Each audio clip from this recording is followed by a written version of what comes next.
Banyak orang bilang warung laris itu soal rasa dan pelayanan. Tapi ada juga warung yang selalu ramai karena penglaris gaib. Dan cerita ini nyata terjadi di sebuah kota kecil. Berdiri warung bakso yang anehnya selalu ramai dan penuh pagi, siang, malam. Bakso biasa, bumbu sederhana, tapi antrean tak pernah putus.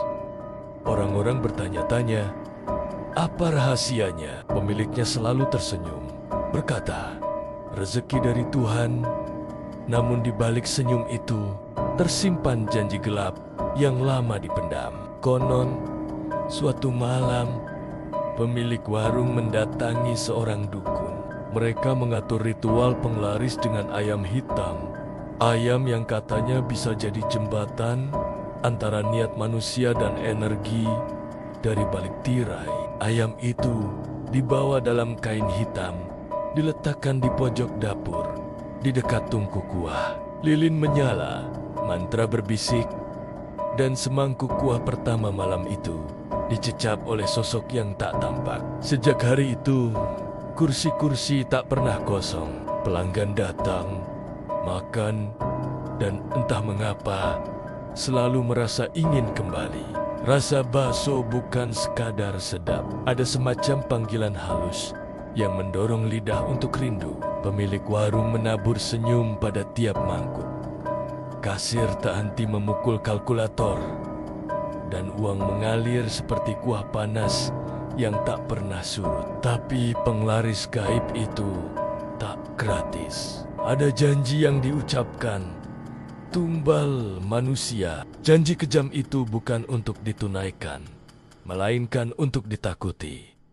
Pemilik warung bergidik. Nuraninya menolak. Tidak, katanya, aku tidak akan menukar nyawa untuk mangkuk bakso. Hari-hari berlalu dan janji dilanggar. Pertama-tama, tanda-tanda kecil muncul. Sendok yang bergetar sendiri di atas meja. Mangkuk yang berputar pelan, seolah tersentuh angin dari arah yang salah. Dan bau menyengat yang datang sesekali dari dapur. Bukan bau bawang, bukan aroma lada. Pelanggan mulai merasa pusing. Beberapa mengeluh mual. Ada yang tiba-tiba muntah di meja, entah karena kuah yang rasanya berubah, entah karena sesuatu menekan batin mereka. Video singkat beredar. Orang makan bakso, lalu sendoknya bergerak sendiri. Komentar penuh bercanda. Tapi di warung, tawa berubah jadi tegang. Malam berikutnya, ayam hitam itu tidak lagi diam. Tatapan sang ayam hitam seolah seperti mau menerkam marah. Dukun dihubungi, datang dengan langkah gusar. Wajahnya tak lagi tenang. Kamu sudah berutang, katanya. Energi itu menuntut keseimbangan. Pemilik warung kembali menolak. Ia merinding, tapi hatinya tetap. Manusia bukan alat bayar. Lalu sesuatu berbalik. Kuah yang dulu hangat, sekarang hambar. Daging yang dulu kenyal, sekarang lembek. Pelanggan yang dulu betah, sekarang gelisah. Satu persatu pulang dengan wajah pucat. Beberapa memegangi perut. Ada yang kembali hanya untuk komplain. Ada yang tak pernah datang lagi. Bisnis jatuh, kursi-kursi kosong, tungku dingin. Di ujung kegagalan itu, pemilik warung menatap ayam hitam yang kini tampak biasa, seolah-olah energi yang dulu menempel telah pergi, tapi meninggalkan bekas seperti luka di dinding. Analisa mistisnya begini.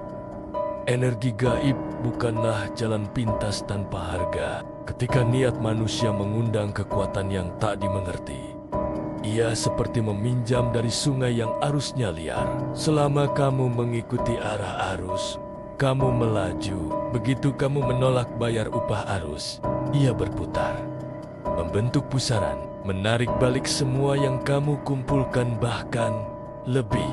Energi gaib bisa berbalik. Dan ketika berbalik, ia mencari celah paling lemah.